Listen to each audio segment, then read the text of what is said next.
7 young people on an all-night binge are driving on to another party. You'll have to judge whether they could have made it. The driver forgets about the tanker behind him and begins a U-turn.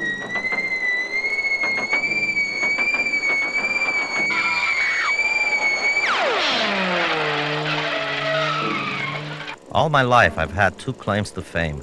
I was born in Transylvania, and I don't drive a car.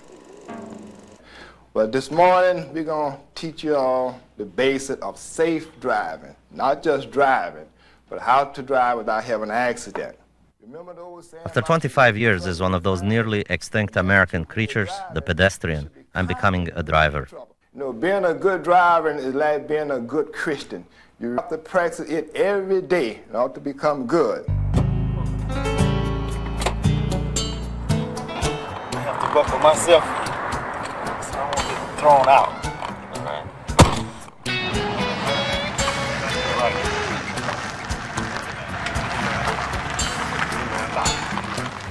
My instructor says, turn right and I turn left, left and I turn right. Years of anarchism will do that to a man. I'll have to readjust my notions of left and right and get ready to become one of you.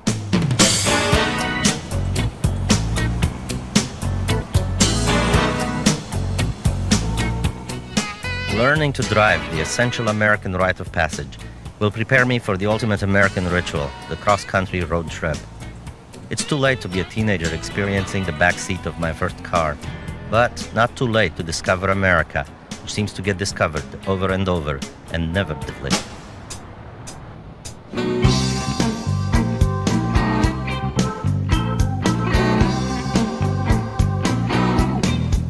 Hey, road scholar,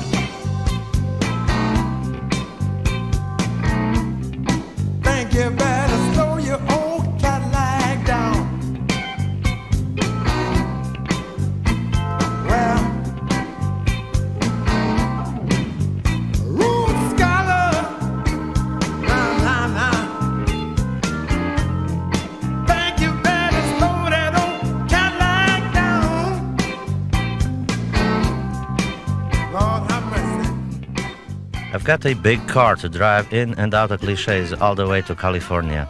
And I'm starting in New York, where millions of immigrants got their start. I'm going in my Cadillac, a car named after a French explorer famous for founding Detroit and fighting Native American pedestrians. All you wanna do is just drive around, Andre. Drive, Andre, drive. I first saw New York in my 3rd grade communist school book. Look at the ugly buildings where the capitalists live. The caption under the picture said, I thought that they looked grand. I was very small. Do is just drive around, Andre. Drive, Andre, drive. My first real glimpse of the new world was from a plane taking me to America in 1966. I cried when I first saw Miss Liberty. My fellow passengers, 100 salami-chomping Yugoslavs, broke spontaneously into a Serbian rendition of America the Beautiful. We were done with the old world. Liberty was ours. Since my first encounter with Miss Liberty, I have seen her in cartoons and commercials, on postcards and tattooed on a guy's arm. Always a torch of idealism and a mistress of kitsch. Is there some sort of device that keeps birds and things off of the flame? Absolutely not. No device at all. You know, the biggest statue I ever saw was in my hometown. It was a statue of Stalin. It was massive. It was not big like Miss Liberty. He had his feet firmly planted in the ground, and his head was equipped with some kind of pigeon-killing ray. And the pigeons fell down, and there was a whole population that ate the meat at his feet. Oh my goodness. No tourists came to see Stalin. Tourists are terrorists with cameras. Terrorists are tourists with guns. I admire Miss Liberty's stoic patience, always in the eternal flashbulb, the perennial cover girl of democracy. How does she keep her soul camera-proof as we turn her into postcards and trinkets? I want to buy me a Miss Liberty. What's a good one? This one they call the snow globe, because when you shake it... Oh, it snows under her. Yeah. That's pretty romantic.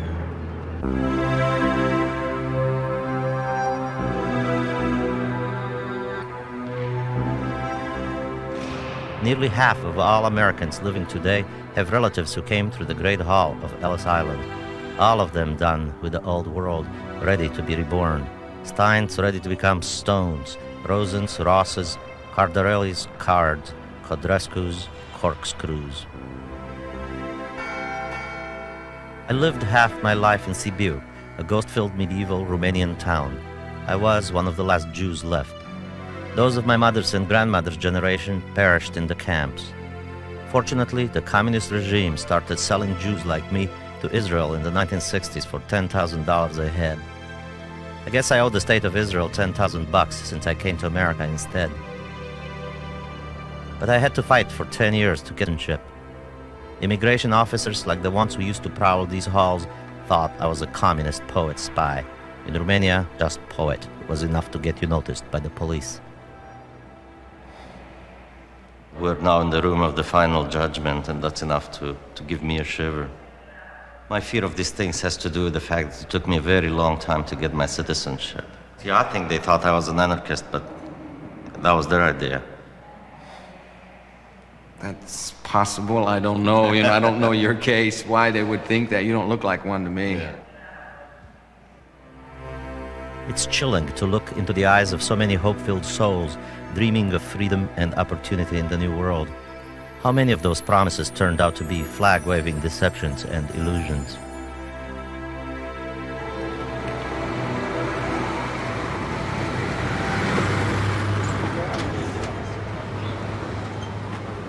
Surprisingly, one community that hasn't been disillusioned yet is this group of 20 Haitians squatting in an abandoned building on Manhattan's Lower East Side.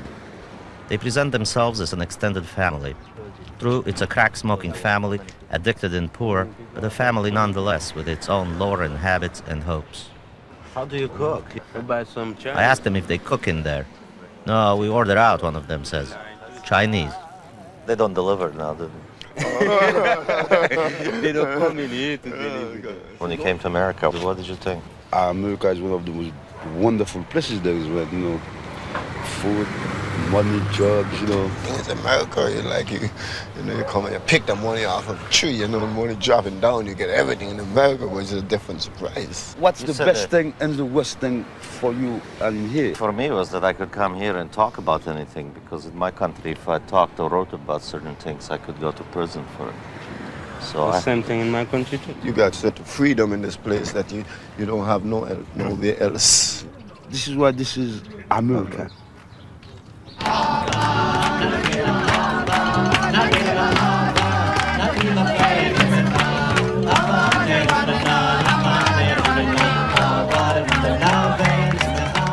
Not all political refugees are created equal. Those who made it in America overindulge themselves at Sammy's Romanian restaurant on the Lower East Side. At Sammy's, eating is such an exaggerated activity. It's a kind of desperate revenge on old hunger. But the old hunger cannot be appeased with food. In Romania was no meat, so I can't believe that this is meat.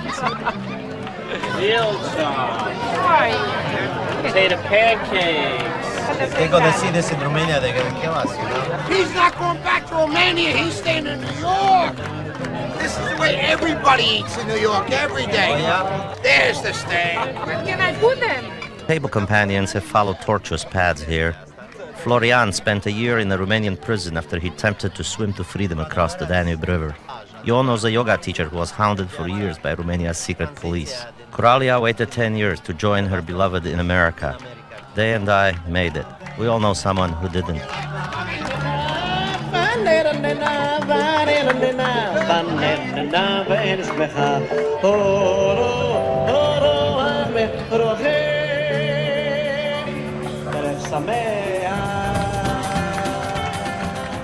In my fantasies of return to Romania, I saw myself riding into Bucharest, thronged by adoring mobs in just this kind of car. This is a homecoming of sorts. I lived here about 20 years ago, near St. Mark's Church, a young poet in a neighborhood of poets. I originally came to New York in 1966 to present my dissident poet credentials to Berg. Now I want his blessing for this trip into 90s America. Salutations, younger generation. I was once young once, har har har. Alan is the king of this capital of Bohemia that shelters the poet and artist refugees from the American dream. In the 50s, Alan's friend Jack Kerouac left from here to go on the road, where a whole generation followed him. I asked Alan about Kerouac's America.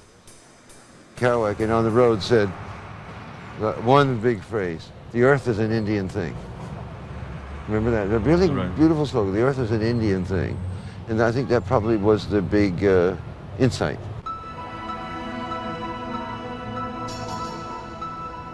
Manhattan used to be an Indian thing, but the Indians sold it to the Dutch for $24. I'll have to head further west to figure out what Kerouac had meant. I'll go ask Walt Whitman, father of American poetry whose bold heartbeat still draws us on. Where is Whitman's America in the uncertain, fearful, angry, xenophobic 90s? Has Whitman become merely the name of a highway stop for gas and cigarettes? Whitman lived here in Camden, New Jersey, with a man and a woman, the spokesman of liberty in all its guises. Whitman's wide-open, generous, loving, energetic, rude, brilliant, utopian new world is what I came to America to find, and for a brief moment in the 60s did find, but then it seemed to vanish. Urban renewal has rolled over this neighborhood, leaving only Walt's home. It seems they had to make room for something new across the street.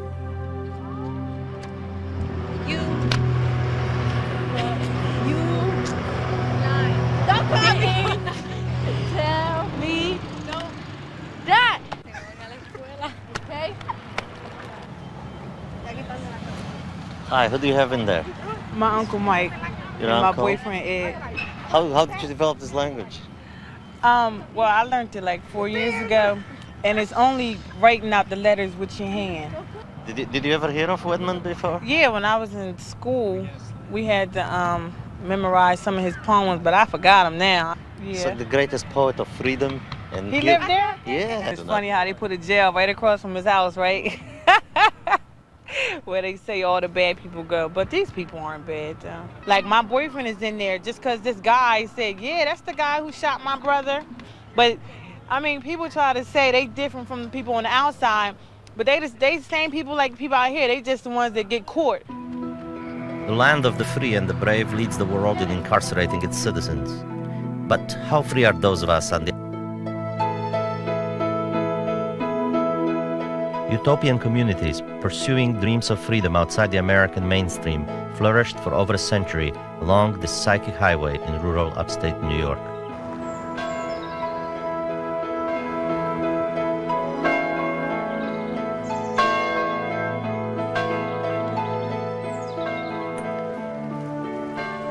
One of the still thriving utopian experiments is the Bruderhof, 900 souls dedicated to the childlike love of Jesus. The Bruderhof are Christian communists who trace their beliefs to the 16th century, like the Hutterites, the Mennonites, and the Amish. All the members of this community have declared themselves without any private property, and all we have, all what you see here, the buildings, the factory, the dining room, belongs to God. I would say that I have nothing. I don't want any property for myself, because I think that the property, the private property, leads to social injustice, and that leads to war. Klaus Meyer and his father Hans narrowly escaped to their pacifist community from Hitler's Germany. I grew up in Romania under state communism that used all the words of community and of brotherhood, but they didn't mean that. It meant that the power was all in the hands of the state. So all my life I looked for some place or some people for whom those words were real. Community is an expression of our love, simply. Because it says, love your neighbor as yourself. That is the equivalent to love your God. And if you love your neighbor as yourself, you share with him.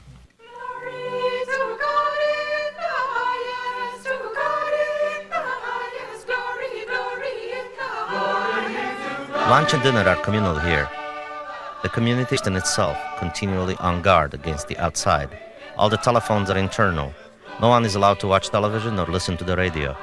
News of the world is excerpted from the newspapers by the elders and posted on the schoolhouse wall. I feel like an encyclopedia of dangerous knowledge in here, a seed pod filled with the ill winds of my time. In this community, we all want to be like the members of one organism. The eye does its work and the mouth does its work, but they're part of a body. They don't consider themselves higher or lower. In fact, they don't think at all. The community's business, making children's furniture and equipment for the handicapped, has made the Bruderhof wealthy. Now and then, when they feel that they have acquired too many things, they bring these things to the village square and make a great sacrificial mount that is given away. Wealth is a painful paradox for these believers in poverty. The poverty in Romania during my childhood was hardly voluntary. I remember one day our next-door neighbors broke into our kitchen with axes and communalized our living quarters. I cringe involuntarily amid all these seemingly happy communards and wonder if they feel like I did as a child about being seen at all times, about giving away my thoughts.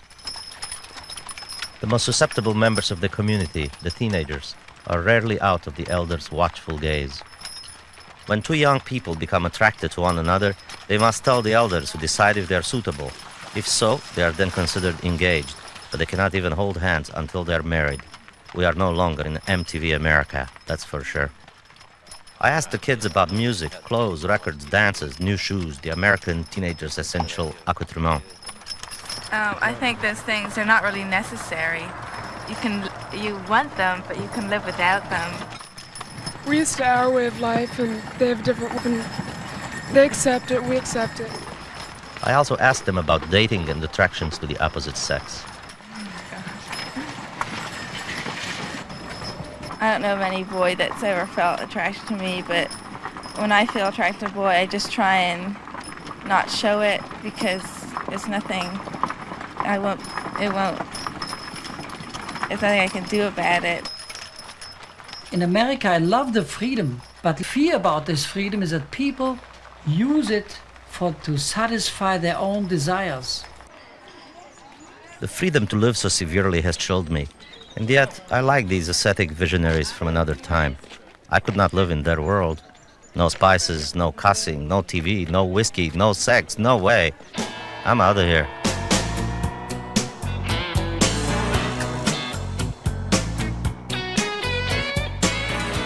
So much upright living made me crave more surroundings. I ended up in Niagara Falls, the second biggest disappointment in a newly married American woman's life, according to Oscar Wilde. The honeymoon couples strolling through the spritzing postcards in their heads give no thought to ideal community. They're dreaming of split-level homes in the infinite suburbs where every day is a sitcom.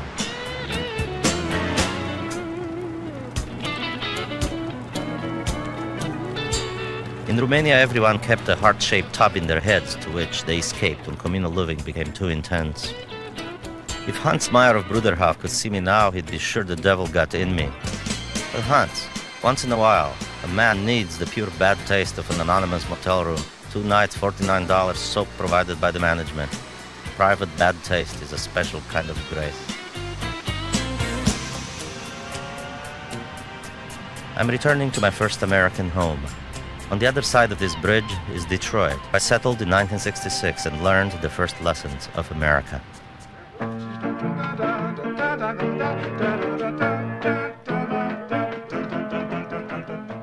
Detroit had it good in those days before the 1967 riots. The music was playing. Obie Benson of the Four Tops was singing, and Marv Johnson, the first artist whose songs were released by Motown, was at the keyboards. And I love the way you love. It makes me feel so fine. I love the way you love because I know you're mine, all mine.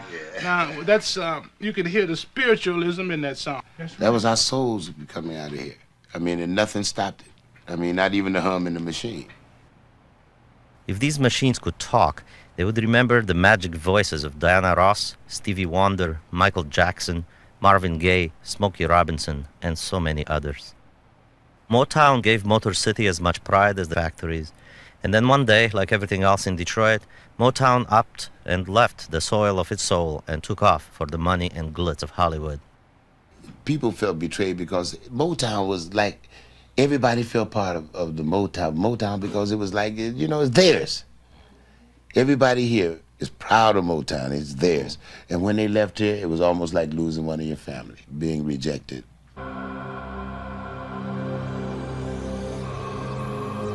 Motown wasn't the only bright light to abandon Detroit. The Pistons left Cobo Arena for the greener hoops of the suburbs.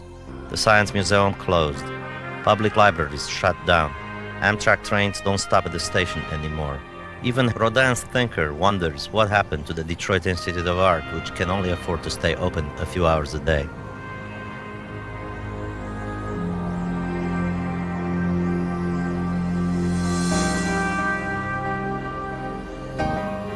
A fresh blanket of snow can't conceal Detroit's sorrows, but someone here has been trying to reclaim this bleak landscape. Tyree and Karen Guyton are taking the debris and refuse of Detroit and turning it into art. You wonder, who wore these shoes? Where are these people now? What are they doing? Are they alive? Where are they? Are they misplaced? Are they homeless? So this has a lot to do with the plight of these people. So that's why we call it street people. There is a grave here where Tyree and Karen buried the souls of 2 abandoned houses they transformed to their art. The city of Detroit left 15,000 vacant buildings standing. They bulldozed Tyree and Karen's houses. 6 years of my life, I felt they came over and in 30 minutes they took that away. That's what they did in the communist country where I grew up. They bulldozed art that wasn't approved by the state. They just brought in the bulldozer. The city of Detroit gave Tyree and Karen a littering fine and forced them to remove the shoes from the street. I used to be one of Tyree and Karen's neighbors. I lived next to the house where Charles Lindbergh was born. It's all gone now, kidnapped like Lindbergh's baby. I wonder what happened to the Eastern European immigrants who came to the Promised Land to work in Detroit's factories. Many can still be found in Hamtramck, a Polish community in the heart of Detroit, working at Kowalski's. There's a city called Hamtramck that really is dynamic. The people there that put it on the map. There's pierogi, kapusta, and a lot of other food you won't be used to. There is only one way to subdue your nightmares. Face them. If there is a hell for vegetarians, Kowalski's is the place. The workers of hell are all Eastern European and happy to be here. I work about 20 years here, this place, and I like this job. You know sausages inside out. I'm working for this company since 1964. I'm very happy, to help my children be somebody. There may be jobs left making sausages, but the jobs that drew workers from around the world to the car factories are scarce these days. Even Henry Ford's original car plant assembles only ghosts now.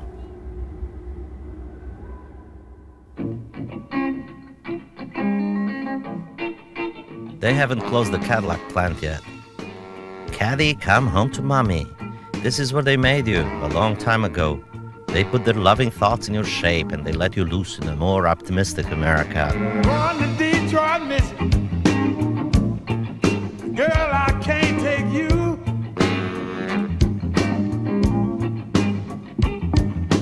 Going to Detroit, Michigan. I got to leave you behind. Going to get myself a job on the Cadillac assembly line.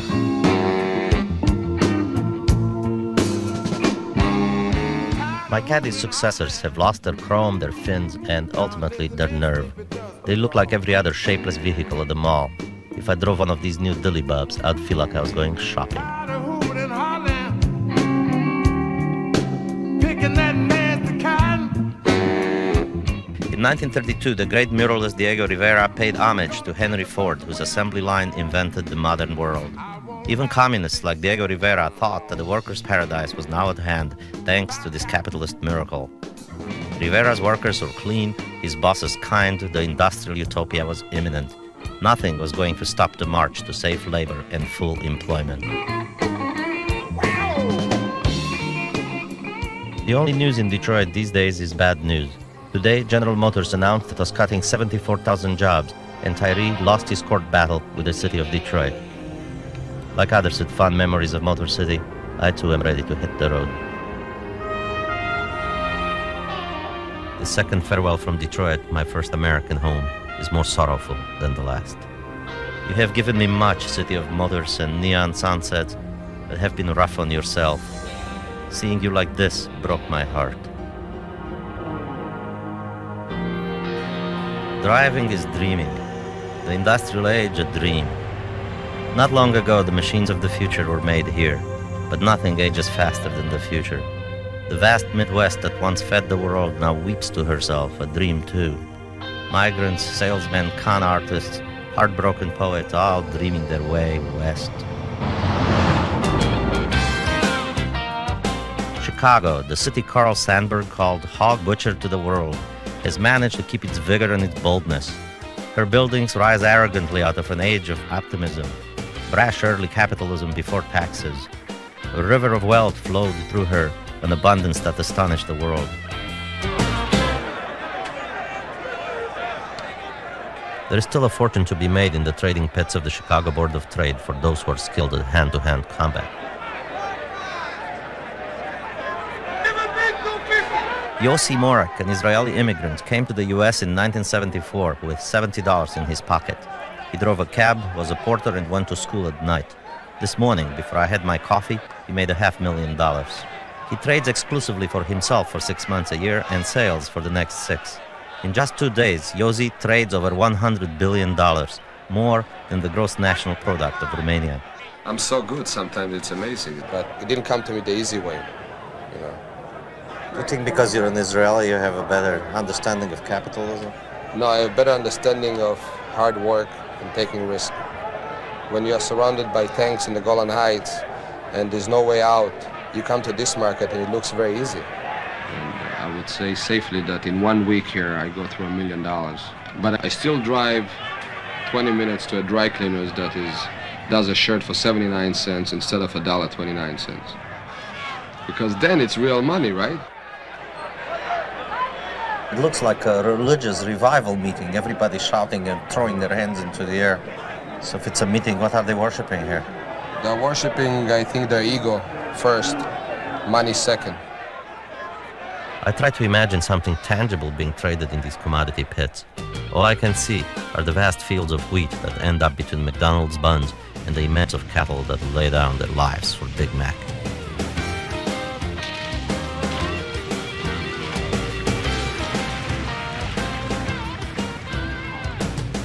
This is the only early McDonald's restaurant that's been preserved exactly as it opened April 15th, 1955. And these days, the students that come through Hamburger University over at our McDonald's campus nearby come over to get a little feeling for the culture. And it's really a cultural experience. It's a chance to see and touch and feel what McDonald's was like at the beginning.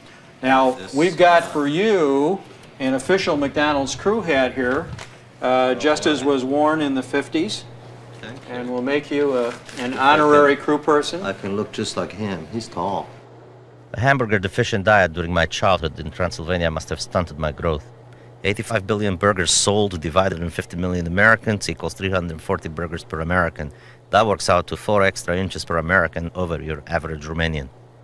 We used to talk about hamburgers in terms of if we stack them all up, that it would be a stack that would reach the moon and back 16 times. But I think we've gone quite a way beyond that, and so we haven't related it to any more of the planets lately.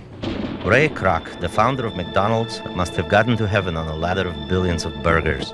He speaks to us from beyond the grave. Transfer your fears into faith, and you will inherit the freedom of the future. And if you believe in it, and you believe in it hard, it's impossible to fail.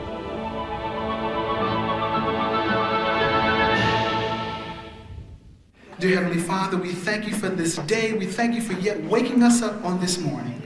Lord, there's so much that we just can't tell it all, but the devil tries to come in like a flood, but we know that you will raise up a standard against him.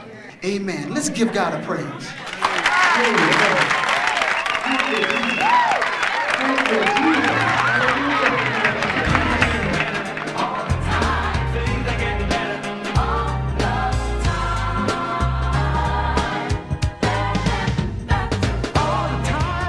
The spirit resides equally in roller skates and burgers. This congregation of gospel worshippers on wheels may not even need a ladder of burgers to make it to heaven.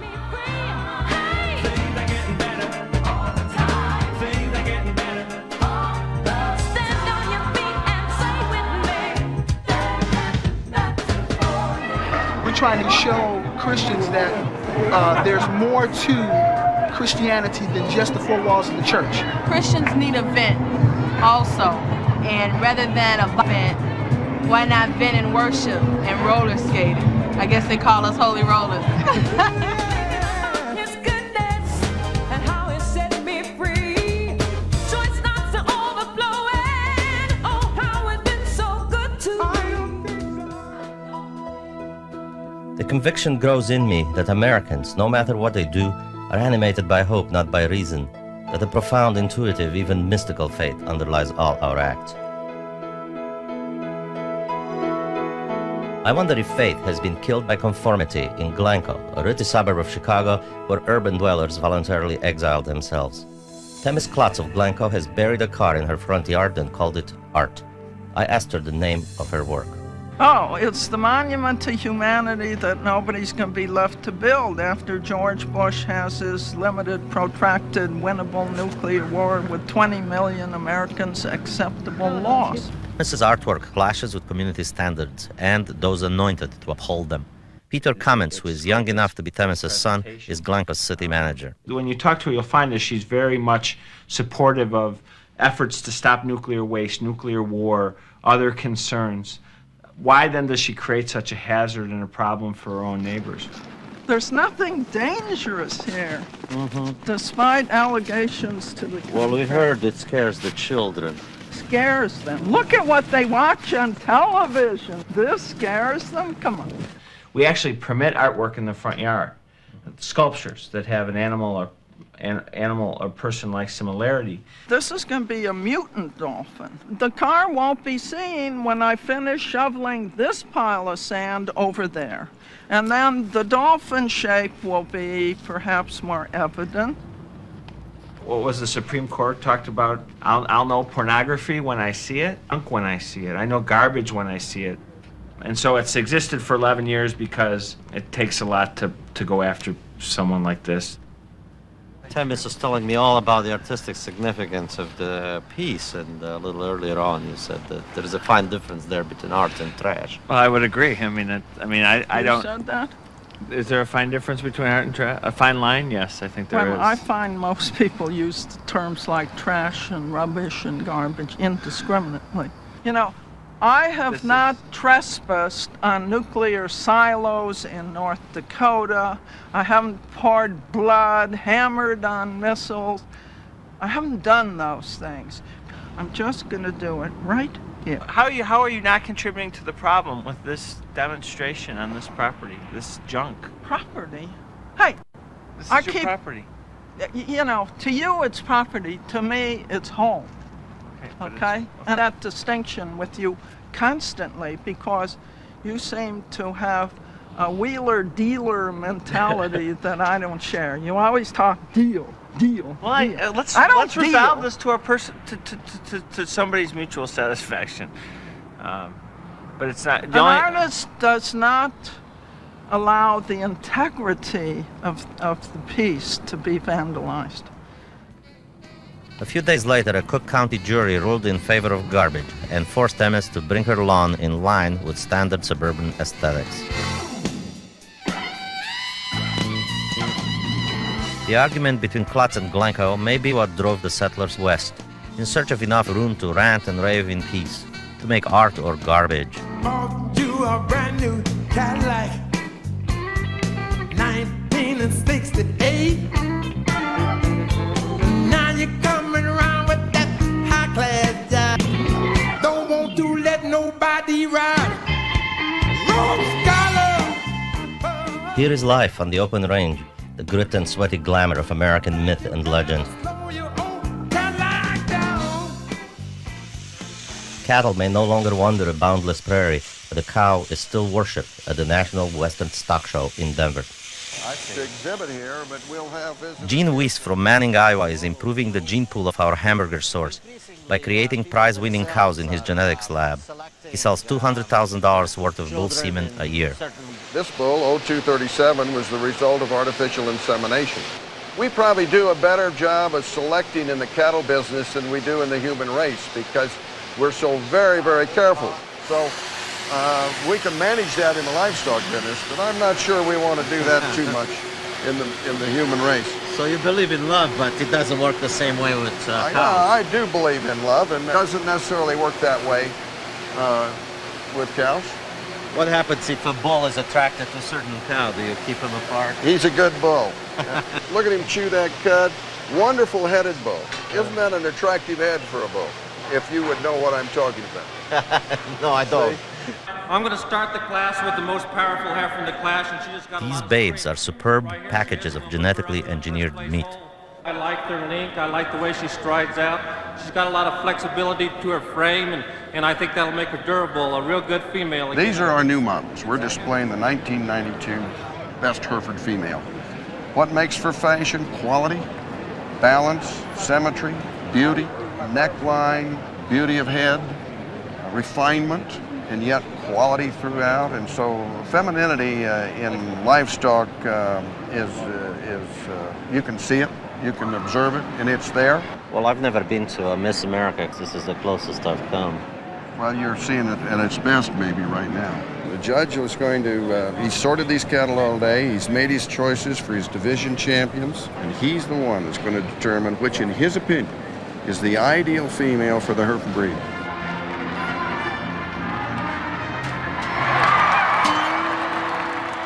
Jean's cows swept the contest, and all their beauty and femininity is going to increase their McDonald'ability as they stream into your mouths, meat eaters of America. Winning the West for cows was a bloody affair. Before they gunned their cars in this direction, white men shot their way west. In Romania, guns were strictly forbidden. I can't believe that I can just walk into a store and buy a gun. I asked what is recommended for self-defense. That sound right there, if they've ever heard it, they know what that sound is. The size of that muzzle, if you're standing in a doorway with that pointing at it at the intruder, he walks through the door, that thing looks like it's a cannon. The kid in me is fascinated, but the grown-up is outraged. Romanticized, glamorous, and profitable guns don't produce painless TV death. They kill real people. But call it rational boy fascination or the immature nostalgia of a reader of westerns, I find myself enthralled with these shiny toys of death. It will fire and repeat. In America, even guns painted on billboards come to life for you. I'm getting to live my fantasies. Bo is my shooting instructor. Sex and violence, the driving forces of advertising, are here in the raw. Well, I've been in Penthouse and Playboy. When I was little, not only did my dad get me into weapons, but my mom always had a photographer take pictures of me every year. To be American in America, owning machine guns is the best thing in the world.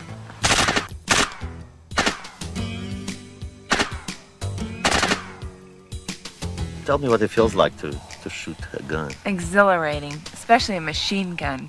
I mean, it's something that nobody does, that people think is taboo. So you're out there doing something, that nobody else is doing, and you just feel exhilarated.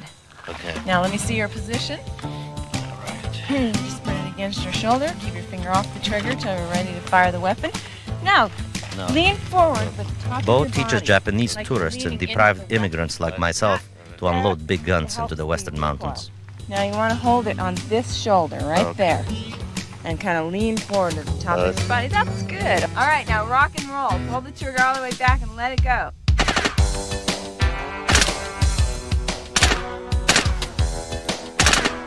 So, Bo, how'd you get into this? My dad gave me a handgun when I was 5 years old. So what'd you gun on your 5?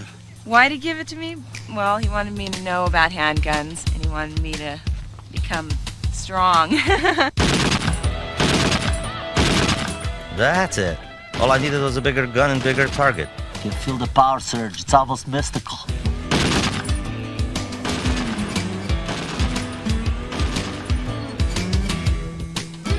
Westerners take their guns seriously. So do Native Americans. Their history is one of genocide on an unimaginable scale. The earth is an Indian thing. It was, and it still is. The farther west I travel, the stronger the spirits of place. Those who let their minds be shaped by the land must fight those for whom the land is only to be used, exploited, and abandoned. Robert Mirabel is building a house in the middle of the Taos Pueblo, the oldest permanently inhabited village in North America. Here, like elsewhere on Turtle Island, as Indians call them, blows the desolate wind of loss, alienation, sorrow, and regret for an order that is forever gone. This is Taos Pueblo. We're called the Red Willow people. This is definitely not America. I don't consider it America. How does this community survive within this larger and different world? Well, money runs everything. That's what America wants. You can't go out and wear skins and go out and hunt with bow and arrows, elk or deer. That life is gone. We always in American, they say, wow, how far can I get? How far can I succeed? Who do I have to punch down? Who do I have to step on to get to where I want? Right here, it's not that. It's a unity. The community helps the earth. Robert's friend, Benito Concha, works hard to keep alive the Pueblo traditions. It's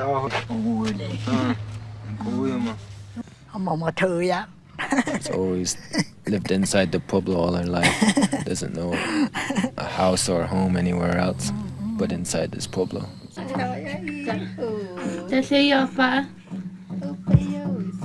Benito's grandmother keeps watch over 3 generations. Benito's father and grandfather were tribal governors. Outside the Pueblo, Benito plays in a rock band. Inside the Pueblo, his music and dance pay homage to his forefathers.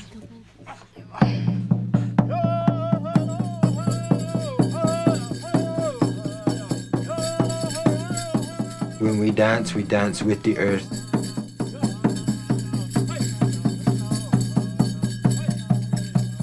The red willow hoop is fragile once it has been brought into a circle. Eventually, if you just mess around with nature, the hoop will be broken. And that's what this dance represents. We don't do these dances like for any sort of Mickey Mouse Club type of thing. Each song and dance is a prayer to show the people out here that we're still struggling to keep our ways, and it's hard to live in 2 worlds.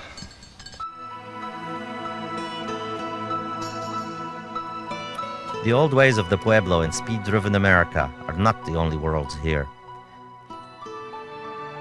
The Spanish conquistadores, taking the land in the name of the Holy Faith, Santa Fe, have also been here and put their iron stamp on everything. But in the end, the Indian earth has infused the Catholic faith with its magic. Indian and Spanish gods still mingle here explosively. In 1813, Don Bernardo Abeyta, a self-flagellating penitent, found the crucifix buried here. He removed it 3 times, but each time it returned miraculously to the ground where the sanctuary now stands. Ever since this miracle occurred, a long procession of the sick, the weary, the afflicted, and the crippled have made their way to the Santuario de Chimayo to rub the holy dirt on their wounded flesh.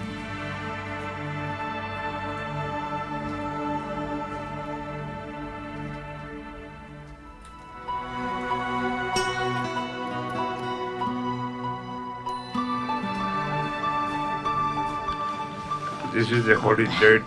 Why did you come to the Santuario de Chimayo for yourself? Maybe we'll have to walk.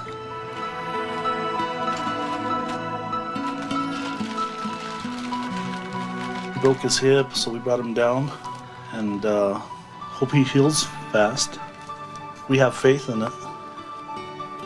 Like all my uncles and aunts, that have passed away, they believed in it. I'm ready to leave my hidden ailments behind, my regrets, tics, and anxieties, rub some holy dirt on the adult self.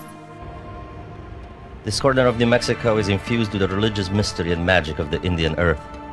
What is it about the composition of this soil that makes it so hospitable to religious mystery? Even the Sikh religion has found a home here.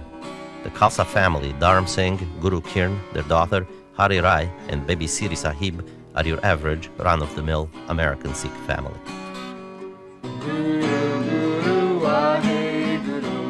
Guru Ram Das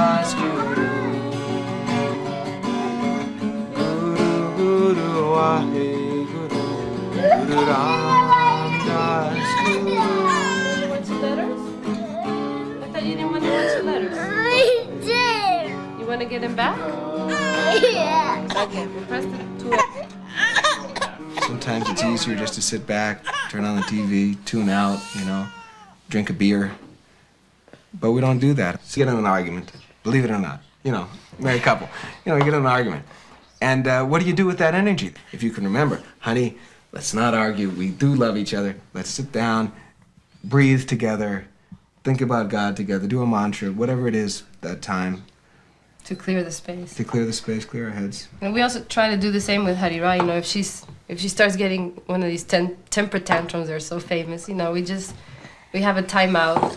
She goes into her room. She knows how to center herself. What we have is a meditation, a spiritual practice. That's the meaning of sadhana. Hey, quiet. Which we do every day, without fail. And there's a real power in that. Sometimes it's very difficult. Sometimes you just practically sleep through it. Other times it's an incredible spiritual moving connection with God, the whole thing. There is no Bruderhof-like poverty here, no TV-less atoning for the sins of capitalism, no pacifism. Au contraire, the Sikhs celebrate wealth and might. They sell America the oats for her granola and operate one of the largest security companies in the state.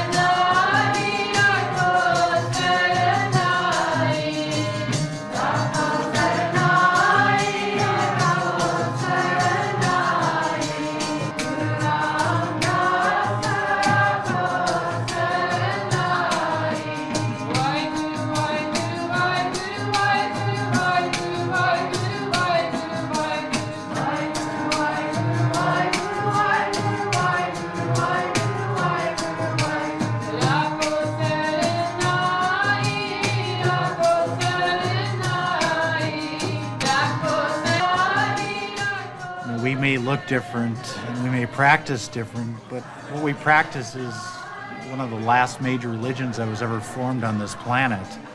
So it's very mainstream. We have a warrior tradition that we defend righteousness, so people don't even come close because they know we will protect what we have. And we're ready to protect what we have.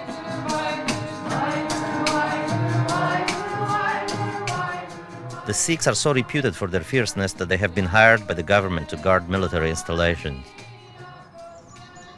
This is the private bodyguard of the religious leader of the Sikhs of the Western Hemisphere, Siri Singh Sahib Bhai Sahib Harbhajan Singh Khalsa Yogi Ji, also known as Yogi Bhajan. I asked Yogi Ji if his community was a cult. Cult? What is it? We don't even know what a cult is. Nobody knows in our community what a cult is. A cult is a group that follows a charismatic leader. Oh, forget that part. We don't follow anybody. Religiously, to survive, we have to have a hierarchy. And that way, I'm Siri Singh Sahib. It means I'm almost a pope. That's why I met a pope like a pope. Where and when did you become enlightened? I never use those high-frequency words. I feel God made every human by his own choice. And everybody is as enlightened as you can be. And holy, I say, you have 9 holes. If you take care of them, what comes in and get out, you are holy. This is a very successful and wealthy community. And poverty is a curse. It has... Yeah, tell me about it. We don't believe that. You can't be poor. If you're poor, you're stupid. I don't believe anybody should be poor. I don't believe anybody should be unhappy. Because we are made in the perfect image of God. Isn't that you believe it? So how can a perfect make imperfect people? Yogi Ji's flock of white capitalist birds started out as hippies at the end of the 60s. This is the dawn of the age of Aquarius, the age of Aquarius, Aquarius. The 60s never died here in Santa Fe.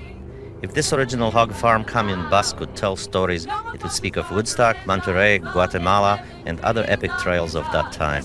Crystal revelations and the mind's true liberation. Aquarius,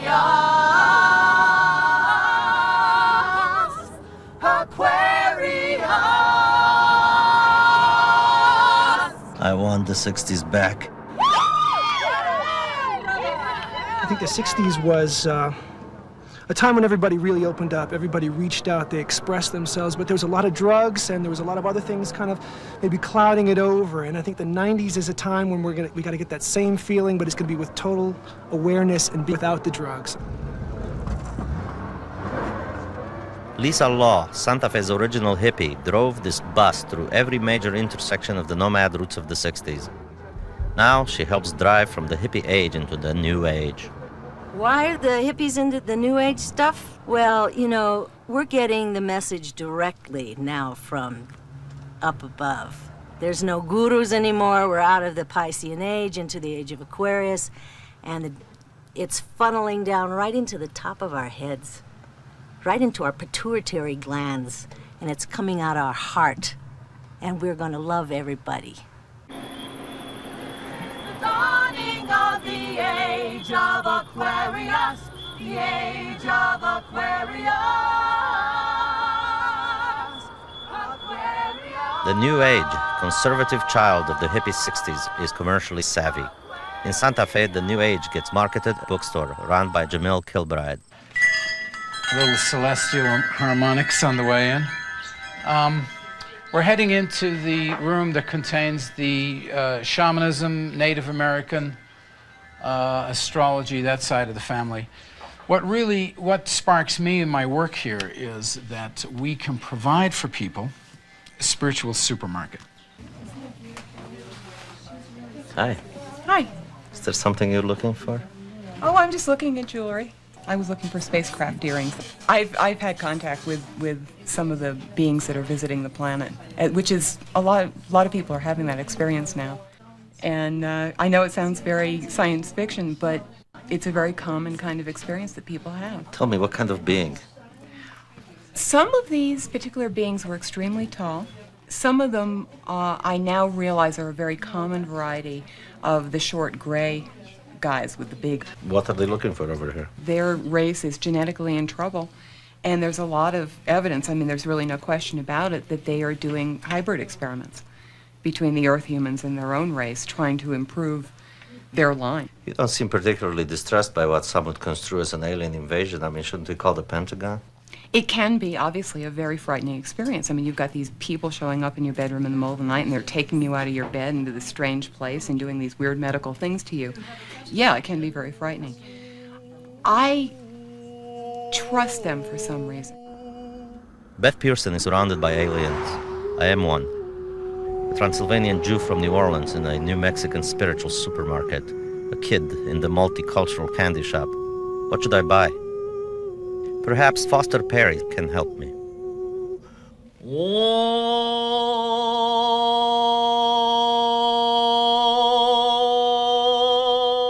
Perry is an all-around psychic, spiritual healer, and rebirther.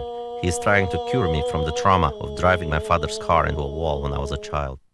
You replay the past incident of your father in the car and change the ending. We have to ride the car together, my father and I, but this time I'm driving. Should I leave the car here, then? It tells you, now ride the car. I'm learning to drive the car now. I had to learn to do that. I'm doing it for my sons, even though they want to go over the edge, too. And here I will learn how to drive in America.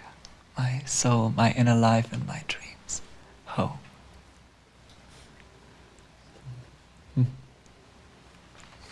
This is a big deal. I'm hopeless. The only way I can be healed is to be born again. In, out. A new kind of tantra. In, out. In, out. All this stuff back in Romania. In, help me. In, help me somebody. In, out. In, oh. In, out. In, out. In, out. In, out. In, out. In, out. Now open your legs. In, out. In, out. In, out. Out. Come on out. Out. In, out. In, out. In, out. In, out. In, out. Come on. I'm a baby, all right, though for reasons of dignity I'm keeping my mustache. I want to grow up quick so I can get in my caddy and split this unsteady rocking intrauterine popcorn joint.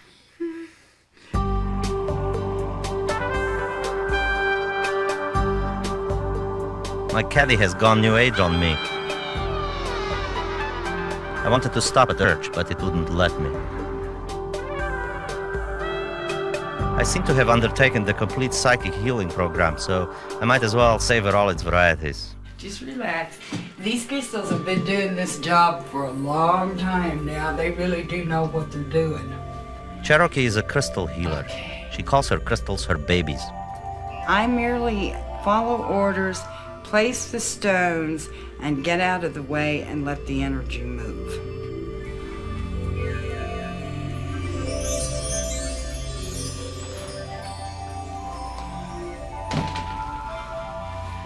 And this is going to go right here. No, just put your legs down. Now, is the energy coming in? Can you feel it, Jed? I can feel something going on. Okay. Now, what do you want to use on his throat? Do you want to use that? No, I don't think so. Okay. What are you talking to, Cherokee? Archangel Ariel. I've worked with her since about 1975. Does she have a body like ours? Yeah, she has long blonde hair. She's a very large being, probably 8 to 10 feet tall. I'm going to go ahead and start this now.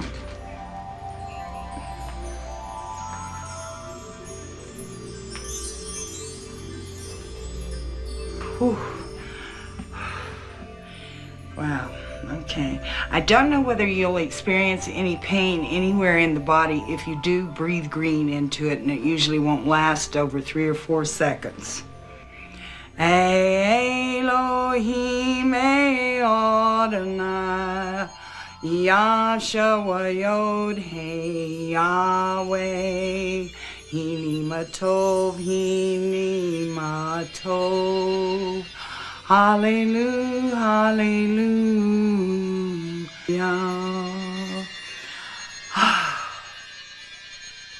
This doesn't seem to work for me. Crystals must be to the New Age what velvet painting is to art.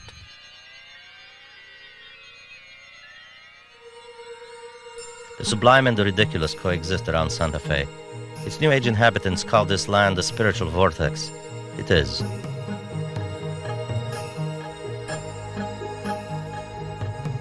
The cosmic, transcendental aspirations I witnessed in Santa Fe are not diminished as I travel further west into the desert of Arizona. A remarkable quest for an ecological utopia is in full bloom here in Oracle, Arizona, the home of Biosphere 2. Convinced that life on Earth, Biosphere 1, was doomed, 8 voluntary hostages have sealed themselves inside this $150 million futuristic bubble for 2 years. This is the human habitat. This is where the biospherians call home for the next 2 years. Working in the wilderness, of course, but there are 10 apartments located in the human habitat. Trapped inside the more or less eco-perfect bubble, the biospherians present themselves as pioneers of future life in space. Though for the moment, they are still on Earth and fast on their way to becoming Arizona's second largest tourist attraction after the Grand Canyon, a Disneyland for the millennially distressed.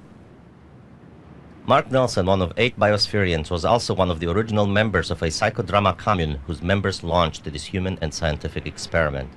Not yet able to beam aboard, I go for the next best thing, a walkie-talkie.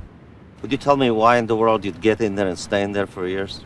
If we're really going to live in space, not just go out there with our picnic lunches to make footprints on the moon or Mars, we're going to need to take robust living systems. We're going to need to miniaturize biospheres. What sort of utopia is this? What is the fate that it's based on? Personally, I like the 60s. And the 60s, I think, really did make a big consciousness change around the planet. And certainly growing up in that time, I was determined that I would be, in the phrase of the time, part of the solution, not of the problem. My reading of history is that we have a limited number of scripts, and most of them have fairly sad endings. And if we're going to take our life and our fellow species with us in space, we're going to need to take biospheres with us. Even if everybody takes off for outer space, I'll stay here. One biosphere is enough for me. Afoot and light-hearted I take to the open road. Healthy, free, the world before me. The long brown path before me leading wherever I choose. Strong and content, I travel the open road. Walt Whitman's Song of the Open Road, written in 1856, says the freedom of being on the road. But American roads at the end of the millennium serve the goddess of kitsch. If you ever plan to motor west, travel my way, take the highway, that's the best. Get your kicks on Route 66. When Americans roamed the earth, they left behind some very mysterious structures. No one knows who built them or why. Well, howdy, friends. Welcome to Rawhide, where the West is fun. Miss me! Oh. An ancient village was unearthed at Rawhide outside of modern-day Phoenix. The natives here used to reenact cartoon versions of their own history for a little-studied but rapidly multiplying tribe called tourists.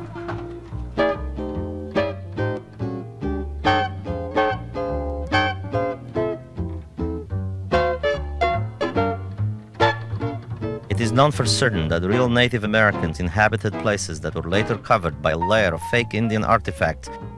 Acres of these imitations came to be known as Indian Schlacaterias.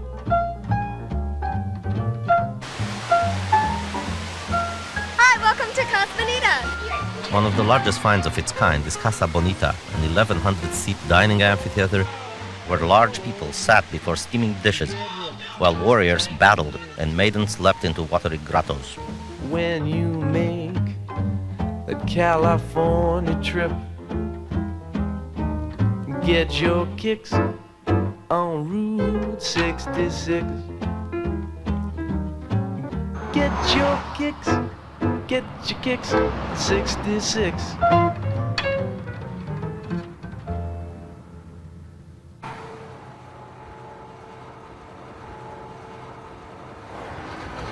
What is this? Easy Riders? Hell's Angels? The Dean Brando gang? The Wehrmacht? No, the riders look clean. The bikes are Japanese. They have their helmets on. They are the Power Riders, and they are taking me to Sun City, a paradise for 70,000 people over 55. What makes it paradise is precisely the absence of unsettling young people whose arrogantly taut flesh reminds everyone of mortality. Nobody in America wants to die anymore. Sun City, where everyone's mother lives, is yet another heavenly Jerusalem, promising that wrinkles will be ironed out, warts exiled, ailments banished, and complaints cauterized by the magic of sun and enforced leisure. The angel of American death limps outside the gates of Sun City, too weak to knock, and even if it did, it wouldn't be heard anyway. 1 foot in the grave, Sun City's punk rock band, Lex Mortician, is jamming.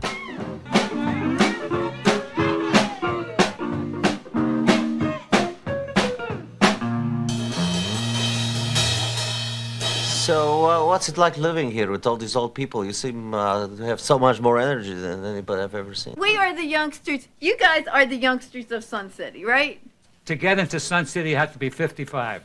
But isn't age, all in the mind? Age means a lot. Lumbago, heart attacks, no lungs, and cataracts. Is this the American dream incarnate? Are you living it? I guess that is America. You could do anything you want to do at any age. And I'm not even a singer. And I'm the lead vocalist. They don't let me say I sing. Running hot, running cold. I'm sick and tired of growing. Sex with my husband is becoming rare. I never give him his sexual share. Say hello to life's frustration. Say goodbye to my menstruation. I never asked for an education like menopause. Menopause. Help me!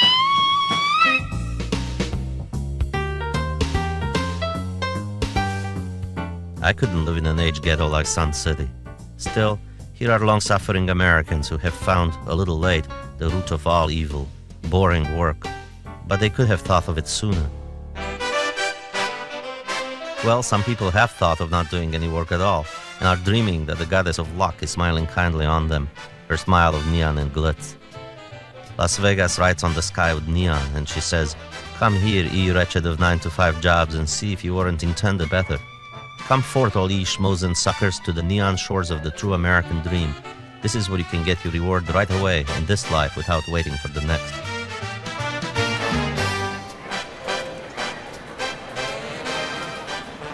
I took my mother here once. She put all the childish faith of her unhappy life into gambling, as if 2 or 3 strokes of luck might undo decades of bad breaks. She lost all her money, and so did I, but we gained each other's company for 3 days. It was worth it.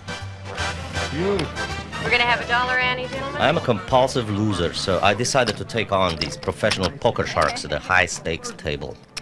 Tank Top Tony has tried drugs, alcohol, religion, meditation, and crime before settling on gambling.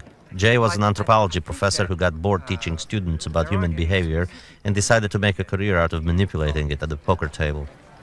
David has never done anything but gamble and is doing time at the tables until he earns enough to find peace.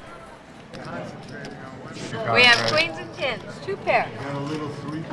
Queens and tens, kings and 4s.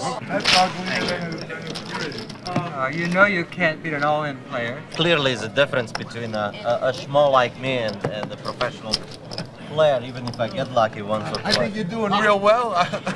I wouldn't mind winning a few pots myself today. Yeah, why did I win? Tourists win because they're lucky. Professionals win because they're good. Is this a dream come true for you to live this life?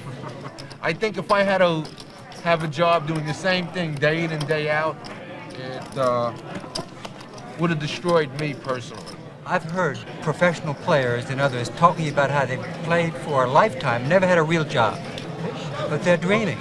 They'll come in and they'll put in 180 hours a week playing poker, and they'll say, I never had a job. That sounds to me like a job. Attack is more of a mercenary, whereas I think Tony's still at the stage of some kind of enjoyment. You can tell he even smiles when he wins. I mean, the man is aglow, whereas the glow is gone in me. I'm just a hard-nosed professional. I think most of my knowledge that I obtained throughout life came from playing poker, you know, because I don't do a whole lot of reading. 4s, you are high. He's got a diamond flush. Ace high. I'm still running good. Andre, have you ever thought about doing this professionally? I didn't even know I had a winning diamond flush. Maybe I finally found my calling. Getting to the top in poker is just like getting to the top in business. You work hard, set yourself against the odds, and don't give a sucker an even break. 20. These guys never see daylight and try to be as tough as the night can make you. But a few doors away, people made by daytime TV are marrying each other. Here is the assembly line of sentiment, Vegas style, where 50 couples a day are married in a single chapel. This is the moment I've waited for. I can hear my heart singing. Bells soon will be ringing. This is the moment of sweet aloha. I will love you longer than forever. Promise me that you will leave me never. Now that we are one, clouds can't hide the sun. Blue skies over Nevada's smile on this our wedding day. I do get choked up. Sometimes I sit here and bawl right along with the people. And it's very touching because most of the couples are so in love. And it's really neat to see them.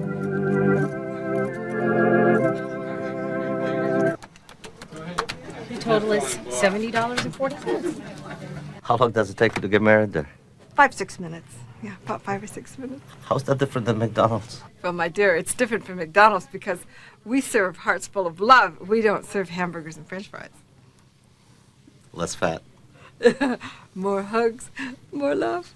Charlotte, the Henry Ford of the heart, is the owner and claims she's the minister too. Both of her get little white envelopes stuffed with the donations that the shy lovers fish out of their threadbare pockets. Did you have an envelope for the minister's donation? We haven't done that yet. Did you care to give her one? Yeah. Well, that's... We call this regular packages for $189, deluxe $89, and also Michael Jordan special for $389, and the best one, John Collins special for $199, which includes totally everything. You can't have more. The ultimate in expedient amour is the drive-by wedding, $25 a pop. Non-drivers can never experience the quickie bliss of the Vegas-style American wedding. My driver's license gives me undreamt of bonuses.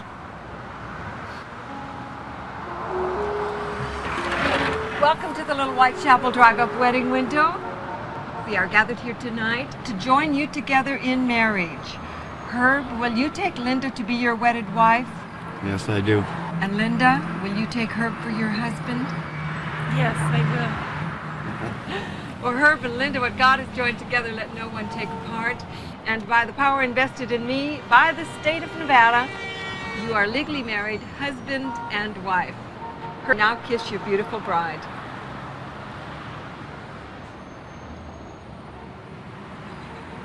Let her come up for air.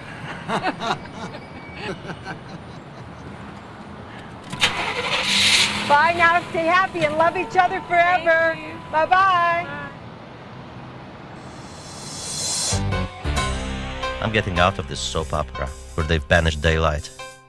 I'm heading back into my past to San Francisco, the golden city of my youth, the westernmost point of my generational migration. From here on out, there's nothing but ocean. You must turn around to face yourself. Some people could not take what they saw. They jumped into the ocean or ran back to the landlocked certainties of the Midwest.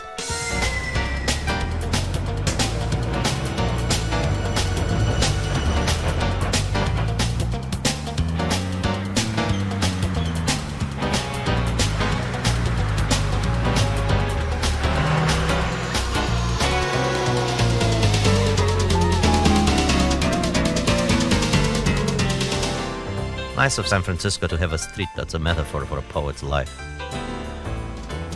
North Beach, like the Lower East Side of New York and the left bank of Paris, is one of the capitals of Bohemia, the mecca for literal and metaphorical exiles from the status quos of society. City Lights is the poetic heart of North Beach. I wonder where the Codresco section is. All they have is an old book of mine which has been out of print for 15 years. I bought all the remaining copies.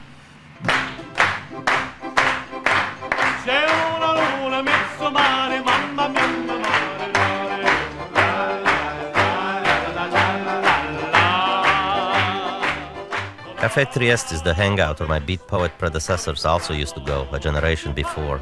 I spent many summers here dreaming of poetry and girls.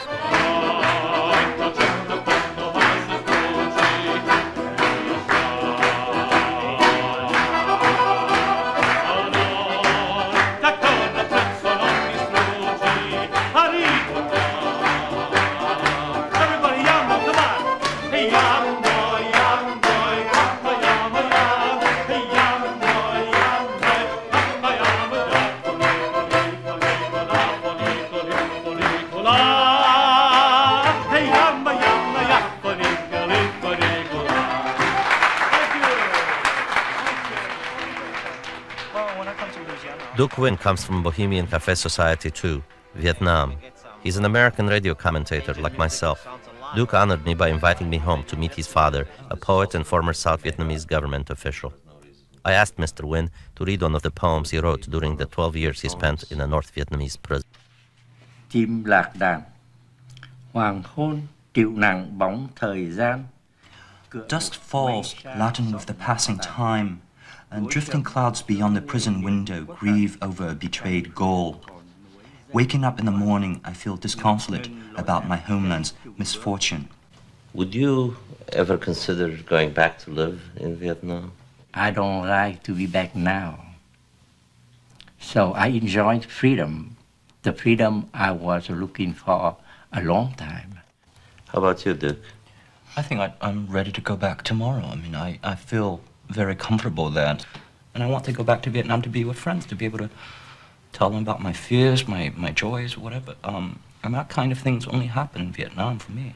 But I know I can't walk down the street and say, let's change the government now and, move to a multi-party system. I'd be put in prison within 10 seconds. Well, that seems to me like a great price to pay for just being able to hang with your friends in a cafe. I've never seen this as a new home. To me, the word home means only one thing, and that means Vietnam. I have suffered so many years under the dictatorial regime, so I highly prize the value of freedom.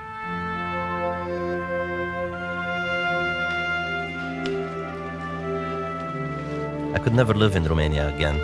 I know I'm a full-fledged American because I've been asked to help officiate at the swearing-in ceremony for new immigrants. I will support and defend the Constitution and the laws of the United States of America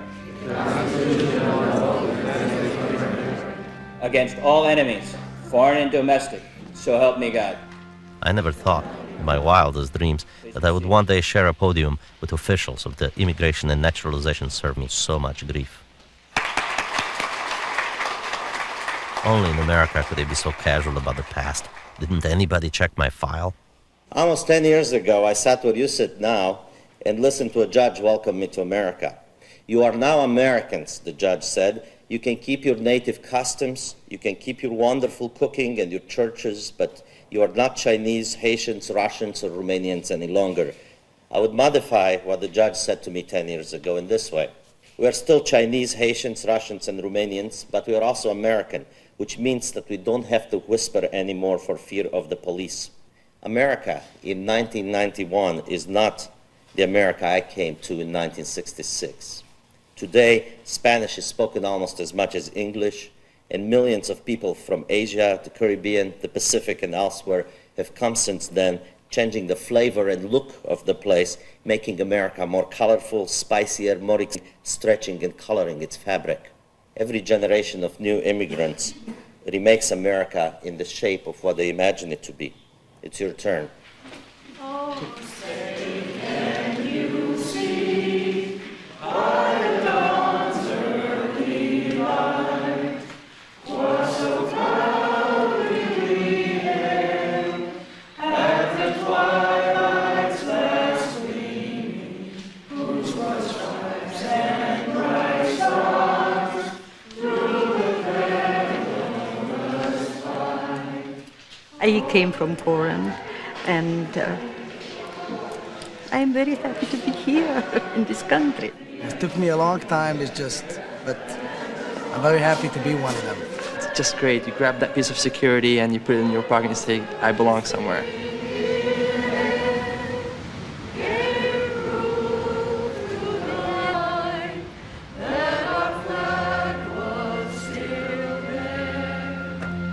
Hugely incompatible ingredients were thrown into the boiling cauldron of this continent, and very little, thank God, has actually melted in this vast melting pot. What keeps us together is precisely the odd awareness of our differences. And there is something else that belongs to the land itself, a Native American force that binds us together and bids us to pursue the illusory light of the spirit. Paradoxically, the most materialistic country in the world is also the most spiritual. I, for one, new American and even newer driver, am grateful to that native force. The earth is an Indian thing. I believe that, but it's also a Romanian thing.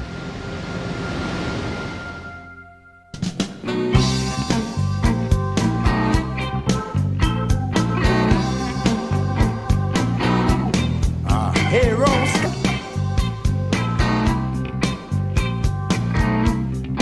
Think you better slow your old Cadillac down. Well, Rhodes Scholar, nah. Think you better slow that old Cadillac down. Lord have mercy. You've been driving all over the world. Woo! Lord, I'll put you flat, feet on the ground.